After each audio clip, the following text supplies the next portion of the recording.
Muito bem-vindo, gente! E estamos mais uma vez aqui, parte 3 do nosso vídeo, tá? E uma coisa muito legal a ser dita aqui é o que?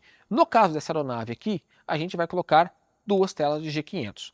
Mas não preciso colocar 4 módulos, tá? Por quê?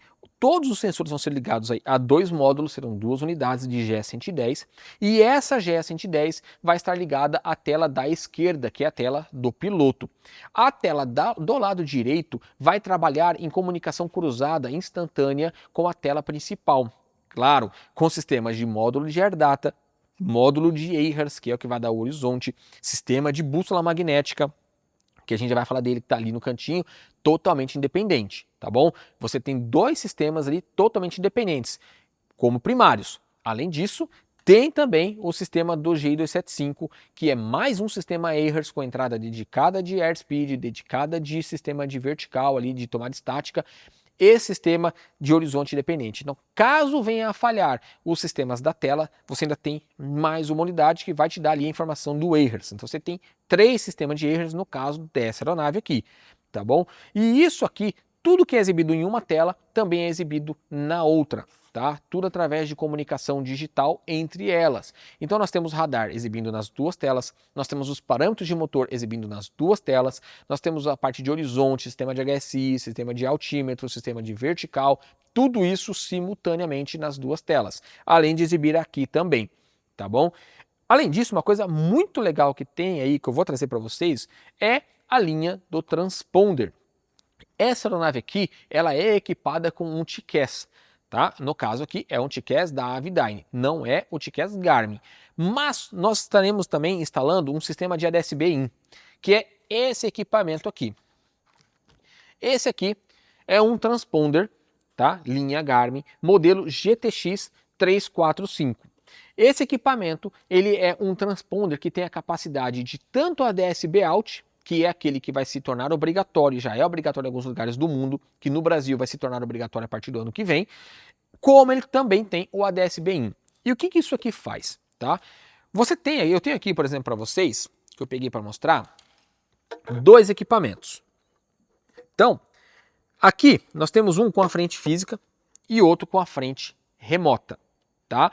No caso aqui, os 2 sincronizam 100% com o sistema do GTN e com o sistema do TCAS. Tem a versão 335 também, tá? Mas lembrando, o 335 não tem ADS-B In, tá? Ele é somente ADS-B Out. Então ele não tem o recurso de receber uma outra aeronave que tem esse modelo de equipamento instalado. Não necessariamente Garmin, pode ser de outro fabricante. Tá bom? Então, se você tem uma aeronave passando perto de você com o sistema de ADS-B instalado, o que vai acontecer? Esse equipamento aqui vai receber esse sinal e vai exibir nas telas do GTN, do G500, na tela do GI275, uma informação de tráfego, como se fosse aí uma aeronave em rota, tá bom?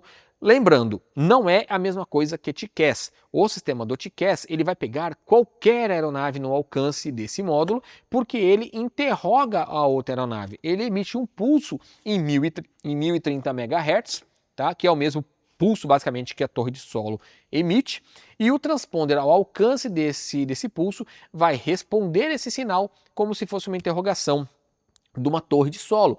E aí você tem a resposta nela em 1090, te dando ali a informação de tráfego.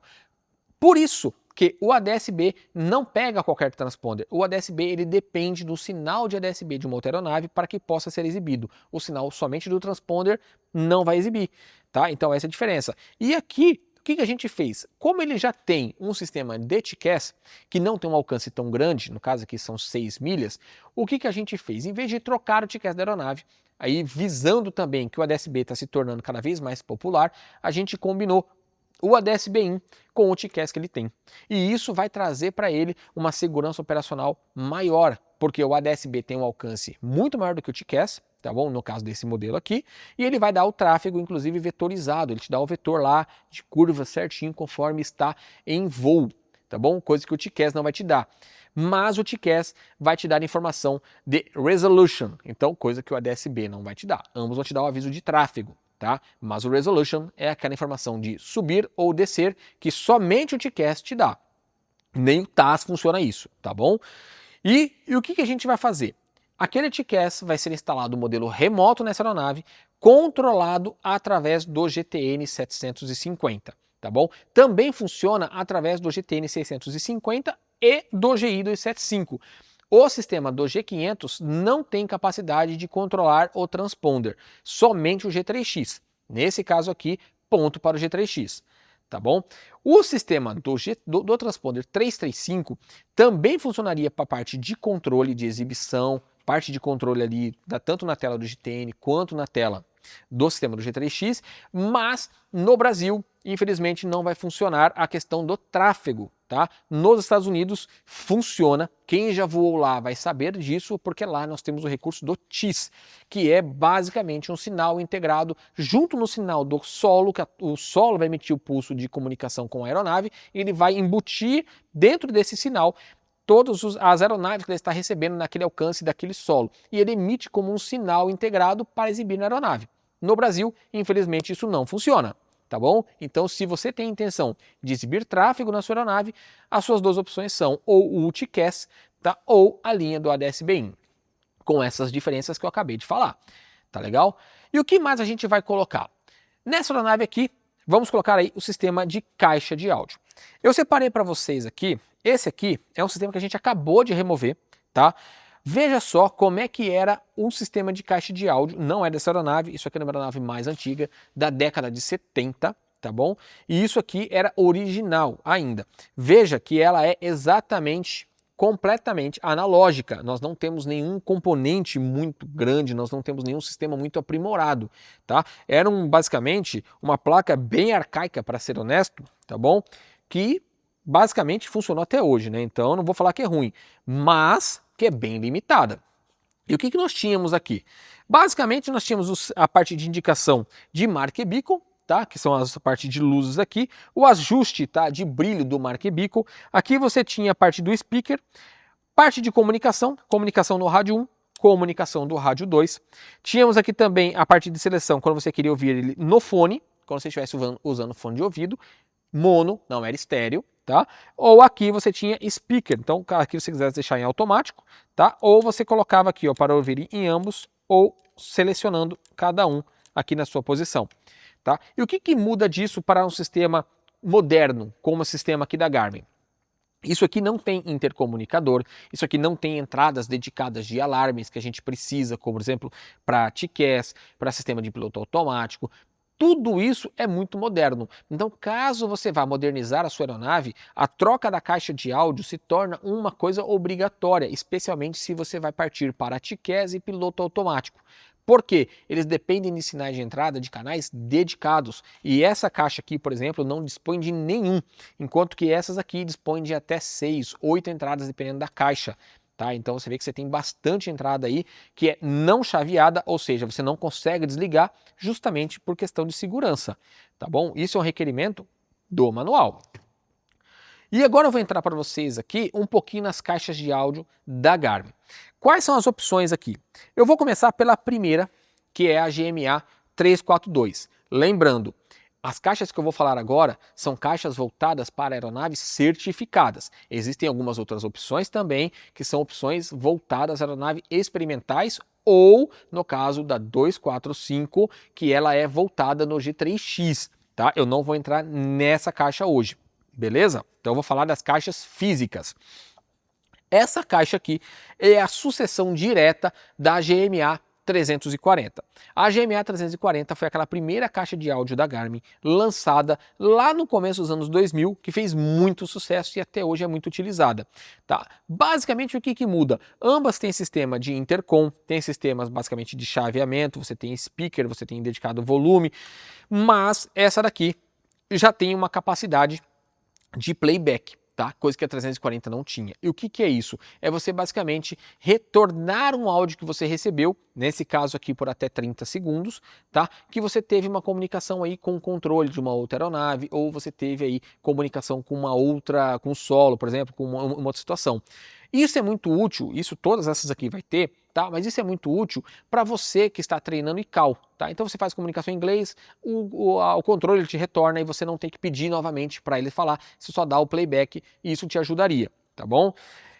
Fora essa daqui, Nós temos aí uma acima dela, é a caixa que eu mais vendo hoje, que é a GMA 345.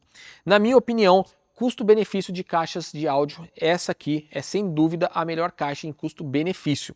Ela tem tudo aquilo que a 342 tem, tá? Porém, ela acrescenta 1 minuto, tá? Então ela tem 1 minuto e 30 de playback de comunicação. Ela tem também um carregador aqui, ó, que você consegue tirar a tampinha e você carregar, por exemplo, um sistema de dispositivo, um celular, alguma coisa do tipo, tá bom? Então você tem aí uma entrada aí, ó, USB para carga. Ela também tem uma entrada dedicada de parte de Bluetooth, então você que quer comunicar aí seu celular, ouvir música, você basicamente quer passar música, né, para todos os passageiros, você consegue fazer isso, você consegue isolar, então você isola somente a tripulação, piloto, copiloto, você isola somente piloto, então você tem toda essa parte de recurso e capacidade, tudo numa caixa só, tá bom? E além dela, nós temos também essas duas aqui, basicamente são a mesma caixa. Essa aqui, modelo 35C. Essa aqui, modelo 350C. O que muda? Uma é remota e a outra é física, tá? Lembrando, no caso da remota, ela tem obrigatoriamente que ser instalada junto com o 750, tá? Ela é controlada pela tela do 750. Não dá para fazer com o 650, não dá para fazer com o G500 e não dá para fazer com o G3X. A caixa usada no G3X é outro modelo, tá bom? E o que isso aqui faz? Essa aqui já é uma caixa hoje topo de linha da Garmin, tá bom? Ela tem basicamente controles independentes de volume, então para cada uma das posições. Você é a única caixa que você consegue ter aí 7 posições no total, né, de passageiro e copiloto, piloto. Então, na linha do 350H, que a gente já instalou bastante, em algumas, por exemplo, alguns esquilos você tem ali o 7º assento. Então, é a única caixa que consegue ser instalada ali da linha Garmin que vai ter posição para o 7º assento, aquelas ali não tem como, então essa aqui você consegue configurar. Outra coisa legal, tá bom, é você que tem aí basicamente gosta de um comando de voz, ela tem o recurso que é o Push to Talk, tá? Você pode comandar ali basicamente a parte do Push to Commands, que você pode comandar basicamente através de um comando de voz em inglês para fazer alterações de frequências, mudar chaveamento de rádio, tudo isso daí. São vários comandos que você tem, todos eles em inglês. Essa aqui é a única caixa que dispõe desse recurso. Outra coisa muito legal também de falar é que ela tem 2,5 minutos, tá, de playback. Então, essa aqui é 2,5 minutos, a 345 1 minuto e 30 e a 342 30 segundos.